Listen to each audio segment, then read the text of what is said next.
கத்தார்ல winter break finish ஆயிடுச்சு and ரெகுலரா ஸ்கூல்லாம் ரீஓப்பன் ஆயிடுச்சு. இது வந்து நம்ம லாஸ்ட்டா ஸ்கூல் ரீஓப்பன் பண்றதுக்கு நாள் எடுத்த ஒரு வீடியோ தான் இது. இந்த வின்டர் பிரேக்ல for the first time winter கேம்ப்க்கு வந்து சித்து போயிட்டு இருந்தான். அதுக்கு ஒரு ஸ்நாக் தான் ரெடி பண்ணிட்டு இருக்கேன்.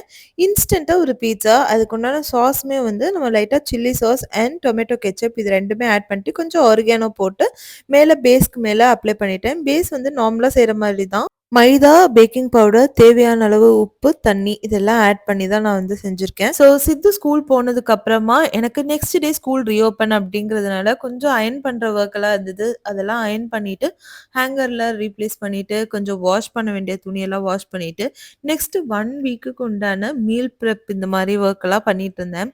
யூசுவலா நான் மீல் ப்ரெப் பண்ற ஆள் கிடையாது. அதுக்கு மொத நாள் இல்லன்னா, அந்த வேலைக்கு செய்றத அப்பதான் யோசிப்பேன்.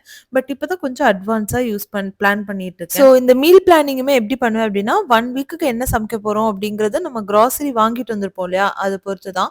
ஸோ சிக்கன் இந்த மாதிரிலாம் வாங்கிட்டு வந்திருக்கோம் அப்படின்னா, நல்லா கிளீன் பண்ணி, கட் பண்ணி அத வந்து மசாலாஸ் எல்லாம் போட்டுட்டு டீப் ஃப்ரீஸ் பண்ணிருவேன். அதே மாதிரி கொஞ்சம் கடலை, பயறு, பருப்பு இந்த மாதிரி எதுவா இருந்தாலும் கொஞ்சம் எக்ஸ்ட்ராவா வேக வச்சு அத அப்படியே ஃப்ரீசர்ல போட்டு வச்சுருவேன். ஸோ இந்த வீக் டேஸ்ல அது எனக்கு யூஸ்ஃபுல்லா இருக்கும். நீங்க வந்து மீல் ப்ரெப் பண்ணுவீங்களா? அது உங்களுக்கு எந்த அளவுக்கு ஹெல்ப்ஃபுல்லா இருக்கு அப்படின்னு கமெண்ட்ல ஷேர் பண்ணுங்க. ஸோ அப்படியே அன்னைக்கு ஆஃப்டர்நூன் வந்து ஒரு பர்த்டே ஃபங்ஷன் இருந்தது. ஸோ அங்க வந்துட்டோம். அண்ட் உங்களுக்கு ஸ்கூல் எல்லாம் ஸ்டார்ட் ஆயிடுச்சா? ரொட்டீன் எப்படி போகுது அப்படின்னு